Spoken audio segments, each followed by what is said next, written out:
Usapang boxing po tayo mga ka-idol, no? Pero bago ang lahat, intro. Usapang boxing, laban ng Pilipinas. Ito'y hahatid sa inyo ng totoo at tama. Mga komento, mga prediksyon, lahat ibibigay. Yan po, no? Ang ating pong pag-uusapan dito ay tungkol sa laban ng John Real Casimero at saka si Luis Pantera Neri. Ayon po sa dalawang professional vlogger, no? Si John Real Casimero daw ay knockout lang ang kanyang sasakitin. Bakit daw? Eh nga, yung laban niya sa isang hapon ay natalo siya, pero yung laban ni Pantera Neri doon sa hapon ay knockout lang. So sa akin sariling pananaw, no? Hindi ako basta-basta magbibigay ng prediksyon na wala akong alam sa boxing. Sa aking experience din sa kickboxing at maging sa boxing. Meron tayong sinasabing styles makes fight. Depende po yun sa pagdadala ng laban. At minsan, hindi ko pa nakita si Janier Casimero na natulog sa loob ng luna. Knockdown siguro maaari pa, pero yung knockout, hindi ako kumbinsido doon. Bakit kanyo? Si Janier Casimero ay mautak na boksingero. Paiba-iba yung kanyang estilo sa pagkikipaglaban sa loob ng ring. At dito, meron siyang armas laban kay Pantera Neri, yung kanyang head movement. Na kung saan, hindi ito basta nakatamaan ng puro o 100% bigat ng kamay. Dahil nakukontra nito, yun ang isang maganda dito sa head movement. Pangalawa, meron siyang footwork. Yung footwork na yun ay paiba-iba. At alam niya kung saan siya susugod, alam niya kung paano sa atras. At ang pinakahuli, yung kaniyang lakas ng kamao. Alam niya kung paano dalhin yung bigat ng kanyang suntok. Mula doon sa kanyang hita, paa, papunta sa kanyang balikat. Doon ay nakukuha niya lahat ng timbang na lakas ng kanyang katawan. Tsaka, siyempre, doon din ang nagiging problema niya kung bakit sinasabi ninyo na hingalin siya. Siyempre, nakakapagod din talaga. Yung ibigay mo yung buong lakas mo sa una, sa pangalawa, at saka sa pangatlong round. Kaya siya hinihingal.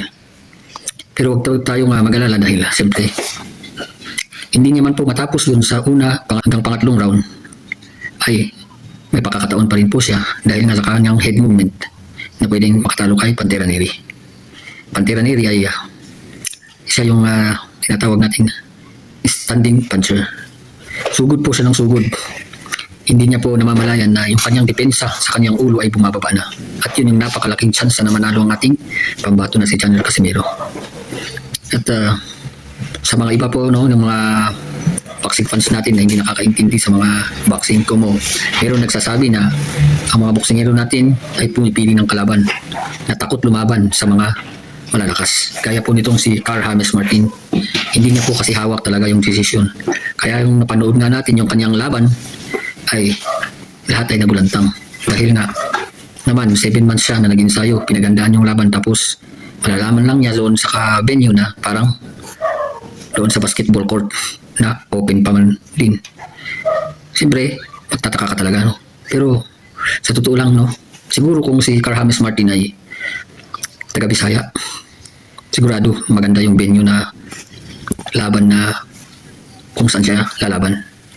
Wala tayong magawa, no, kasi laganap na noon yung diskriminasyon sa mga igurot o mga Cordillerans nang sinasabi na ang mga igurot daw ay mga ignorante, kulot pandak, maitim, bumababa ng bundok para mamalimos. Yan po ay napakalaking pagkakamali at ipapasalamat po tayo dahil unti-unti lumalabas po yung katotohanan ng mga igurot ay kaya din po natin. At saka, totoo, marami pong mga boksingero na malalakas na mga igurot. Noon pa lamang sa lugar na kung saan sila naninirahan sa mga matataas na bundok.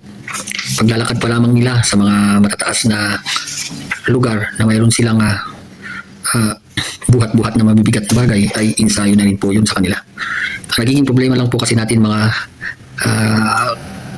kababayan natin mga igurot ay yung disiplina. At totoo po yun, no? Hindi natin tinatanggi dahil sa alak. Marami po tayong kilalang mga boksingero na malalakas na mga igurot, pero bago ang laban ay nandoon sila, iba na yung iniinsayo nila, umiinom na ng alak. At Tsaka katapos ng laban ay yun na, sky the limit. Inom-inom lang. At ang higit sa lahat, yung promoter. Kulang po yung mga igurot kasi ng mga promoter. Hindi gaya po sa Bisaya.